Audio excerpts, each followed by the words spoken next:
on a permanent change made to the SBA 504 loan program on debt refi. Just a couple of housekeeping notes for all of you at this point. All your phones have been muted. That's just so that the presentation goes through smoothly and that everybody can hear it.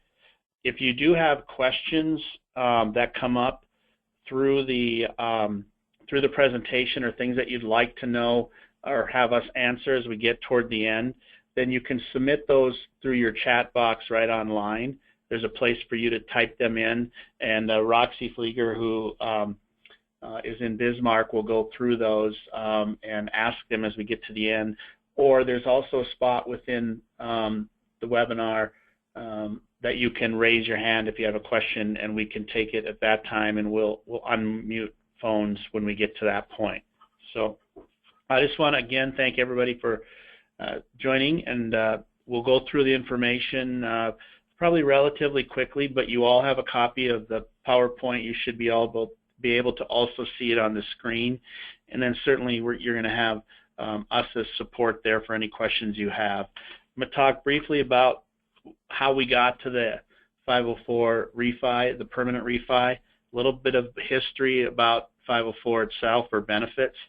Then we're going to talk specifically about the debt refi, and then we're going to go through some examples that might help you a little bit, and we'll end with questions.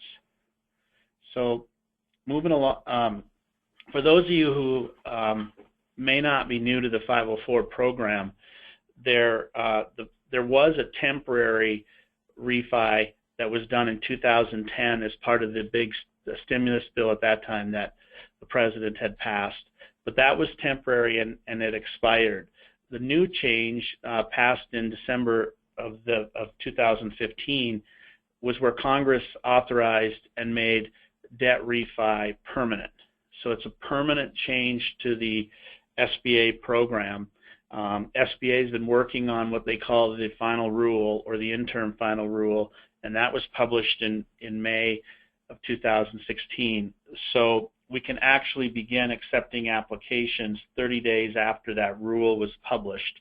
And that's without getting into a lot of technicality, that's just an SBA public notice procedure process. So that's it will set to allow us to accept applications after that period of time is expired, which is June 24th. So in 2000, and in addition to the temporary refi, we have always been able to do expansion with relation to refi, but we're not talking about that today. So if you can keep in your mind, there's the regular 504, then there's the 504 with some expansion components that allows for refi, and now there's this permanent refi. We're talking simply about the permanent refi at this point. Just really quickly, benefits to the borrower: lower down payment. They're able to get into projects using the 504 at 10%, which helps preserve their working capital. Our rates are below market and fixed. So currently, the June 2016 rate for the regular program was 4.23%, and the 10-year was 4.1. So those rates are fixed for the term. And just note here that if you go to our website, dakotacdc.com, from your computer or from your smartphone, you'll be able to access our rates. And you can find those at any time. They're updated consistently. It improves cash flow. We can finance most of the closing costs for those of you who've used the program before. That hasn't changed. The only exception is that 0.5% of third-party lender fee can't be financed, and if there's maybe strictly an origination fee by the bank, that can't as well, but the rest of those closing costs and fees can be financed as part of the program. And it's lower fees than the 7A, and collateral for us is typically limited to just the 504 project assets, not a blanket. Benefits to you, the lender, and these vary across the board depending on your bank and depending on how you're regulated, but in a generic sense, they allow you to meet the borrower's needs. It reduces the risk to the borrower in that you have first position on all the assets. So you have a loan to value of 50%. Sometimes if there's legal lending limits or those kinds of regulatory constraints, it allows you to finance larger projects and still maintain customer relationships and deposits. We can do 90% of the total project costs. So when we get into appraisal, when we do just simply an acquisition, it's appraisal or cost, whichever is less. But when we get into construction projects, it's 90% of the total project costs. And as you know, those of you who have worked with us before, all of the application processing and closing and servicing is done by us, and it also allows you to get community reinvestment credit. So the 504 debt refi, as I noted, has been made permanent as of the change in the law. So it moves certified development companies, or CDCs, what we're called, certified development companies, into an area that we've not been in before, but that we can now do straight refinancing. And as you'll see through the presentation, as we talk about it, there are some limitations, because the overall purpose and intent of the 504 program is still to grow the economy, stabilize the economy, preserve for growth, increase job opportunities, economic-related benefits. And the concern by Congress and the law being passed was that we would gravitate or move toward simply refinancing projects and not doing new projects. So there are some limitations. As we go through them, you'll see it's not going to work for everything, but it does allow for at least you as lenders the opportunity to explore that. Now, the borrower has had to have been in operation for at least 2 years. Can't be any ownership changes in those 2 years. So if you have a project that did some release of an owner or changed ownership, it's got to be the exact same ownership. Then the assets have had to have been used for the benefit of the OC. And when we say OC, in our world, that stands for operating company. Again, we do stuff that has real estate holding companies, but they lease those assets to operating companies for their use. And we're going to get into specifics, but eligible fixed assets for relate to, the same eligible fixed assets in the normal program: land, buildings, machinery, and equipment, those constructed and used by the operating company. The loan to be refinanced must be at least 24 months old, and it must be good standing for the last 12 months. And we'll talk about the definition of good standing later. And again, we can't refinance any other government debt. So anything that has a federal guarantee, be it 7A, USDA rural development, or even normal 504 loans, you can't refinance any of that. It has to be strictly commercial debt. Again, we put this in here, does not involve expansion, because as I mentioned at the very beginning, we have a refi program with an expansion now that's limited. So you can take anything new that you're going to do as an expansion and refi up to 50% of that. This is simply this language and the requirements for debt refi are simply related to debt refi with no expansion. Of course, you have to occupy 51% of the building. Now, fees associated with the 504, very similar to what we do now: appraisal, environmental, title points, interim financing. That really hasn't changed. The thing that maybe has changed certainly is that there's also, in addition to qualifying debt, any expenses that the small business has due or becoming due within the next 18 months of the application can be part of that. So that could be, acquiring a business, adding new property, paying property taxes, purchasing inventory, paying off debt to owners. There's a section in the refi that allows for other expenses that would not be normally, as you see in there, or normally what you would think about as 504 related. And we'll go through what those are and define that as well. So the new part that SBA changed to the 504 program was the debt refinance program, and they made it permanent. And there's really three uses here. When you read this paragraph, there's the qualified debt, there's other secured debt, and there's eligible business expenses. Qualified debt is pretty simple. It's just maybe an existing mortgage of $500,000 that was used primarily to purchase that land and building. That would be qualified debt. Other secured debt is debt that's been secured 2 years prior again, so it still has to meet that definition of 2 years prior to the application, and is secured by the project collateral, but may have been for something unrelated to that original debt. Again, they got to be current on all their payments, and current, what SBA is defining current, because in the temporary refi in 2010, there was a lot of confusion about what actually current meant. Some of you lenders define current differently based on your note and your security documents with the borrower, and that was all over the board for SBA. So what they've done in this, when they made the program permanent, is they actually defined permanent. That means no payment can be 30 days past due from the due date. So and that has to be within the past 12 months. So you have to have debt that's been out there at least 2 years, and it has to be current within 30 days within the last year. And then on the right side, you'll see business operating expenses, which is other than qualified debt and other than secured debt. For those of you who, we work with SBA here, we have for 35 years, day in and day out, so some of this we understand, but if you're new or don't use the program a lot, it gets a little confusing. The qualified debt is just what we said, maybe the purchase of land and building that has a mortgage. Other qualified debt is other debt that's secured by that collateral. The business expenses are anything that are related to the business that they need to operate from now going forward to 18 months. So it could be salaries, maybe they're going to add a staff person in 2017, maybe they're going to add some inventory, maybe they're going to move to a new location and lease a second location out.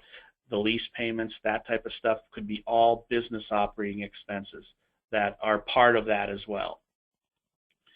So for the loan to value limitations, and again, we're going to go through some examples which will help explain it a lot better, but if you have qualified debt and other debt, it's at 90%. So straightforward. If you have qualified debt and other debt that's secured by this asset, again, SBA just makes a distinction, but it's still at 90%. And if we're going to include any kind of business expenses in the refi, then our maximum loan to value is 75%, and the maximum business expenses cannot exceed 25%. So for example, if you have $1 million piece of collateral and you want to incorporate a $400,000 mortgage and some business expenses, when you do that, and you include business expenses, your maximum loan to value is 75%. It's not the 90, and your expenses could only be 25% of the collateral value, or the million, which is 250. So you could not do more than 250. We'll go through an example which will help that as well. This is just slide 10 is a little bit of just a easy breakdown for you to see. The mortgage debt is what SBA is calling the qualified debt, one single qualified mortgage with an asset at 90%. Mortgage and other debt, like maybe there was a piece of equipment or some inventory that was refinanced 3-4 years ago and added to the project collateral, that's at 90%. And then if you're going to take some unsecured debt, like credit card debt or something that's not being secured by the assets and or business operating expenses, it's limited to 75% loan to value. So eligible business expenses. For us, and you know, that those of you who know about certified development companies across North Dakota and how they operate, we have certain requirements we need to make, and as a accredited lender, a certified lender by SBA, we do a lot of that work and then certify to SBA. So we need to document what those eligible business expenses are, but the borrower can retain that documentation. We just need to certify that we've looked at it and that we know those are the business expenses that exist. So it's not necessarily when we do a project with cost documents, we have every single cost document as part of that. That's submitted to SBA. We don't need that on eligible business expenses. We just have to define it. And then as a CDC, we're going to have to certify that we've looked at that. And then transcripts will have to be supplied for the previous 12 months on all of the debt. And again, that's current on all payments, and SBA defines current of no greater, or current is 30 days or less. So if you're at 31 on 1 month, it's not going to be it won't be eligible to apply. The thing that one of the challenges we think we're going to see, you as lenders maybe you're going to see as well, and something for us to keep in mind, we've been discussing here internally how we deal with it. But in the regular 504 program, an appraisal is good for 12 months. On the SBA Refi program, we're only allowed 6 months from the date of the closing. And so that's a challenge because how do we document what that collateral value is for the actual project costs? And then in relationship to that, once we approve a project and have an SBA authorization, we've got to close and disperse that loan and sell that bond within 6 months of that appraisal. And as for those who use the regular program now, you know there's a 30 to 45-day lag between when we've actually closed our 504 and we sell the bonds. So there's going to be some timing stuff in here that we really need to pay attention to. We've talked about internally about using the internet, some source to get a preliminary estimate of value. You as lenders may be able to give us a preliminary estimate of value, but that gets difficult in defining eligible business expenses and then what actually is the project. So we're leaning toward, we want to be flexible for you as lenders because that's important, and we're going to try to do that, but we're leaning toward having appraisals submitted with the application materials so we can really define what that project is versus a best guess. It will help us as we move forward. That area we're still talking about, and we're certainly open to your suggestions as well as our partners. And then we have to verify the lien and keep that evidence within our file. It doesn't have to be submitted to SBA, but we're going to have to do some preliminary title reports or searches, UCC filings to show the proper position of the lien and that we can get a proper lien once we close the project. Now, for the fees associated with the program, not much has changed.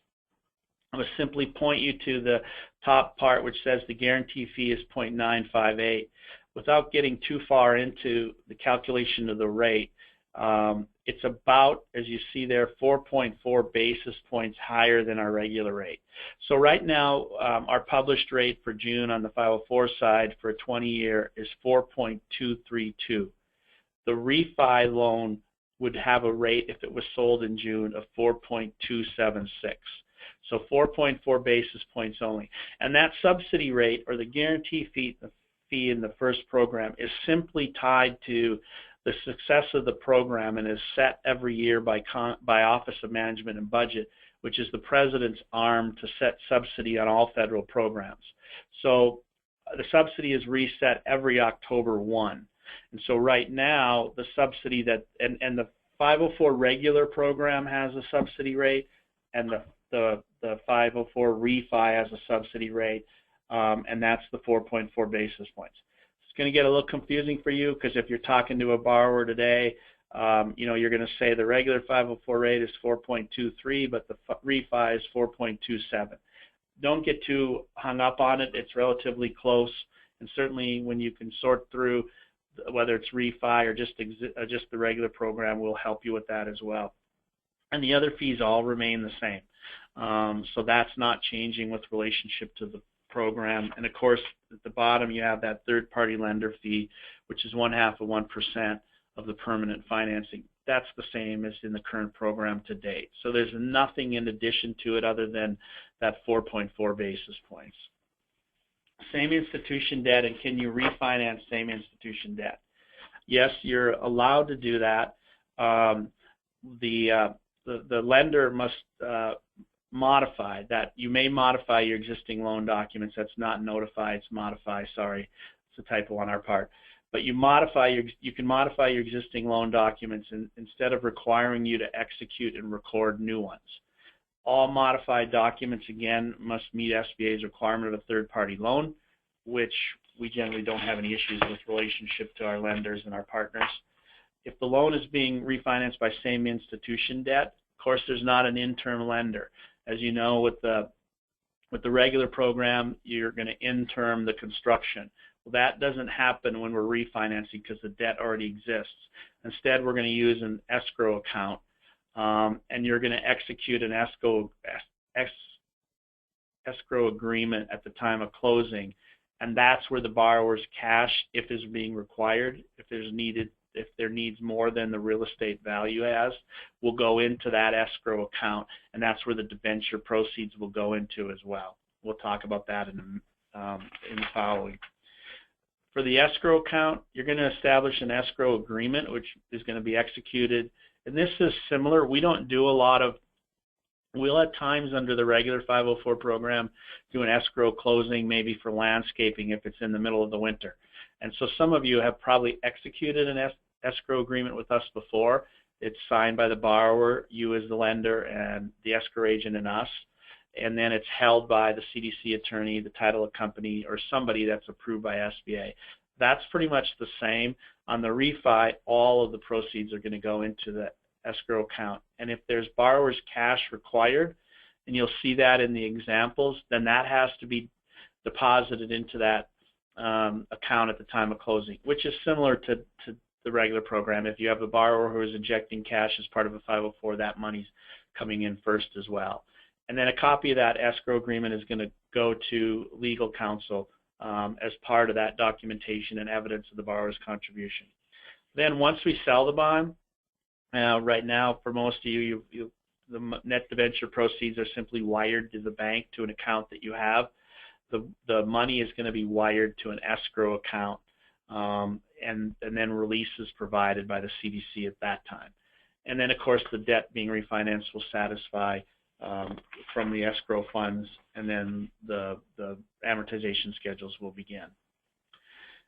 Other than same institution debt, so if it's not your current debt and that you're going to refi, then the existing loan documents can be assigned to an interim lender, or an interim lender is used. That debt being refinanced could be assigned, or you could do an interim loan that certifies that. Existing loan documents can be modified as appropriate. Again, you want to keep in mind that we want to make sure that the documents have been out there 2 years, so we have to prove that to SBA. And then the interim lender may assign their documents to the third-party lender. So let's go through some examples which might help understand how it's being applied, or how SBA sees it going, and we'll walk through some of those which will help you. The simplest one, simplest one is refinancing existing $300,000 qualified debt, and that's a qualified debt based on just the mortgage in place, plus $400,000 of some other obligations. Oops, I want to go back.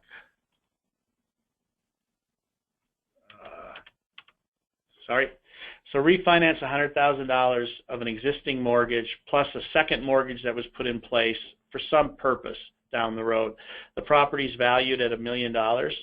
So we have $1 million appraised value of the property. The qualified debt is $100,000. The other secured debt is $400,000. So the total project amount that's needed to be refinanced is $500,000. That then, the borrower's equity is their value in the collateral beyond the debt. So the borrower's contribution is $500,000. The third-party loan is $250,000, and the SBA 504 loan is $250,000.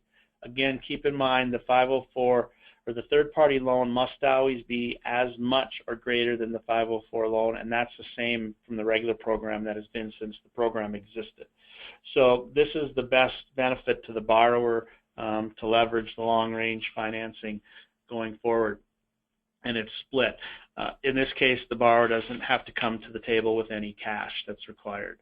Another example, refinance $30,000 of an existing qualified debt, and then the borrower would like to do $400,000 for loan for other loan obligations or business expenses. So that's what we talked about on what are eligible business expenses. Keep in mind, we mentioned that the most that you're able to do is 25% of the value of the collateral. So using the same valuation of $1 million, the business can't access $400,000 of other business expenses. The maximum they can do is $250,000, and that's based on the requirement. And then the maximum that you can do in relationship is a 75% loan to value, or $750,000. So when you take example, the total project financing is $550, the borrower's contribution is $450. They can do a third-party loan of $275 and a borrower 504 loan of $275. So that gets them the qualified debt, and that gets them the other secured debt up to the, or sorry, other business expenses up to $250. Now, let's take a look at an example of a project where they're short or they want to go above and beyond. So they have 3 qualified debt mortgages that total $1.2 million. Loan 1 was to buy the land originally, loan 2 was to build the building, and loan 3 was for some project improvements. But the collateral is valued still at $1 million. So as you can see on the right, the maximum that you can do on qualified debt is $900,000. So you could take the third-party loan, or excuse me, the most you can do in this regard is, as far as if they were short the $1.25 million, they'd have to come to the table with $350,000 of cash if they wanted to redo all 3 of those debts. So you would use the appraised project of $1 million, and then it would be $500,000 by third-party lender and $400,000 by 504. Or, and if it's not likely that they can come to the table with $350,000 of cash, they could have other eligible assets that have some sort of appraised value. And again, if that would have to be appraised and the valuation determined at the time we do the project. So let's say in this example we used, they did have other additional collateral that took them to exactly what they needed, or 90% of the 1,389 is the total collateral they have. They have the $1 million of the project property and then $389,000 of other collateral. Then they can do all of the debt. And at that point, their contribution is simply the collateral that they have. It's not any cash that they're coming to the table. So in the top example, they're bringing cash to the table. In the bottom example, they're bringing other additional collateral. So let's say they want to refinance $500,000 in qualified debt, $200,000 in other secured debt, and they'd like to get some business expenses to hire a person in 2017 for $50,000. Again, the project collateral or the refinancing appraised collateral is $1 million. You have the $500,000, you have the $200,000, and the $50,000. Total project financing is $750,000. So the borrower, if you keep in mind, remember we are limited to 25% of the refinance. So the value is $1 million. The most of the business expenses could be $250,000. Well, they only want $50,000, so we're fine there.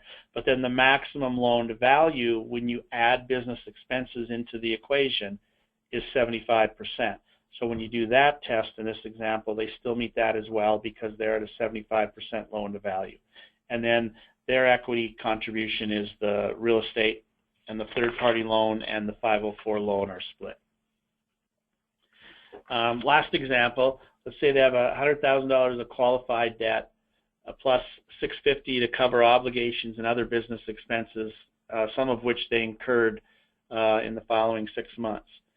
So again, if you go back to the 25%, the most of those $650,000 business expenses that you can get with the program is $250,000.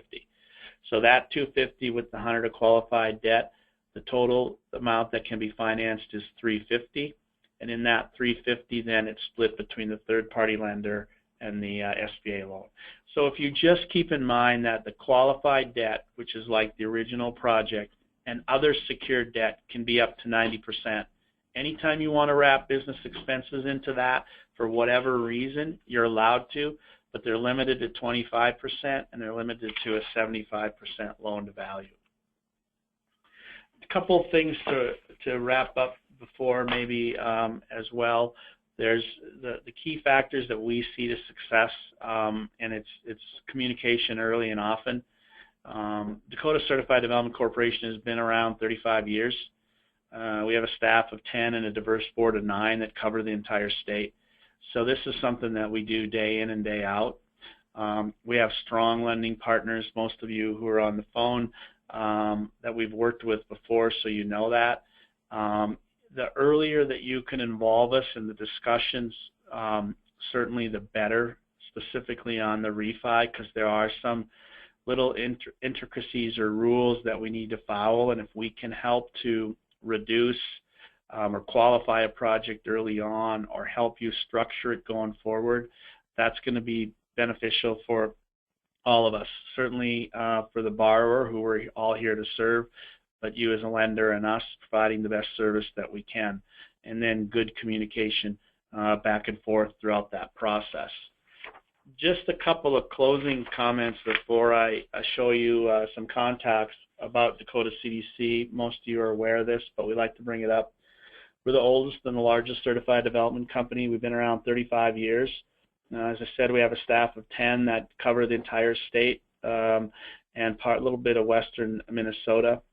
We have some accredited and certified lender statuses that allow for us to have expedited processes in various things as well as servicing, and that's due to our history, the success that we've had in the past in our current portfolio. We have a lot of other alternatives as well that we help with, bridge the gap when 504 is not the best solution. Then we're a private not-for-profit development company, so we're the only private not-for-profit CDC in the state, and what that means for us is we have a mission by SBA to reinvest our profits into other economic development benefits across the state, of which most of you are familiar with. And then we have a 9-member board of directors that cover the entire state and western Minnesota, who represent all various sectors that strategically help us deliver and move Dakota CDC forward. We provide entrepreneurs with opportunities to realize their dreams. We collaborate with lenders, borrowers, and development professionals, and since 1982, we have delivered over $450 million in SBA 504 small business loans, and with your help as lenders and the small businesses, that's been over $1 million impact to the state of North Dakota. So the last thing too, this is kind of a little bit of a breakdown for you. Emily Schroeder is located in Minot and covers the Northwest. Roxy Flieger is located in Bismarck and covers the Southwest. Tyler and I are both in Fargo, but Tyler covers primarily the Northeast, and I cover the Southeast. Keep in mind, if you have a relationship or you're comfortable with working with any one of these people, feel free to reach out and call them. The state geographically is large, so we've kind of divided it up to help us be responsive and meet the needs of small business and lenders and be accessible, because you as lenders and small businesses aren't coming into our offices. We're usually going out to see you, so we strategically located staff to meet those travel times and be accessible. But if you're comfortable with working with one or the other, feel free to reach out. And then the last kind of thing before questions is the refi has the last limitation that we didn't really talk about, but it is there's a limitation on certified development companies that can do only 1/2 of what they approved last year. And so Dakota CDC is going to have the greatest amount of refi dollars available based on our success in the past and the lending that we do. If you remember, we're the leading SBA lender in the state consistently, and so based on that, we have a large portfolio of 504 loans that have been approved, and we can do up to 1/2 of that, where others are limited in what their ability is to do refi. So with Dakota CDC, you have all that expertise and that access, and you have the whole state being serviced as well as the potential to do your refi project. So with that, that's kind of, I didn't want to take the whole hour in case there were questions, and we covered a lot of material, but I think the important thing, so if you have questions, you can certainly send them in or raise your hand. You can access any one of these individuals for questions. You can call the office. Someone here can help us. The point to leave you with is don't feel like you have to know all of this. That's why we're here. We live it, breathe it daily, and while sometimes it can be frustrating for us even in working with SBA and the 504 program, it's something that we do on a daily basis, and we're certainly here to help. So with that, Roxy, unless there's questions, we can end the webinar. At this point, I do not see any questions in the control panel. I do have one hand raised. Hang on a second. Let's see. Okay, I am going to, let's see, Julie has a question. Julie, I can't unmute you unless you enter your PIN. So if you can type your message in the control panel or enter your audio PIN.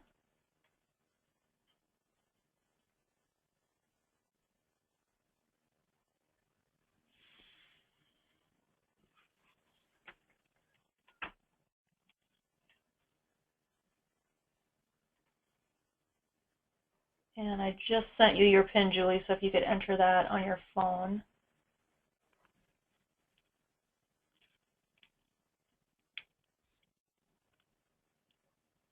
Okay, she just sent the message through the chat box. Can business debt stand alone to refi, or does it have to include real estate project debt? No, I think that's a great question, Julie. I think there has to be some qualified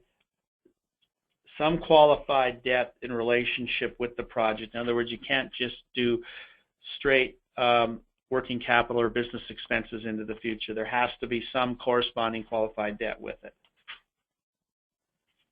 And if for some reason that would be different, we will let the group know.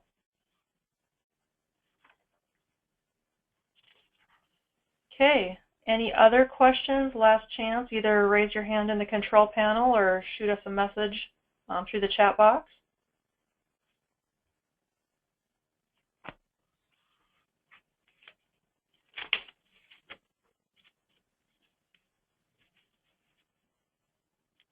Okay, Steve, I don't see anything else coming in. Okay, we just lastly just want to thank you for participating, and keep us in mind as you go forward and call any one of us with questions you may have. Thanks, and have a great day.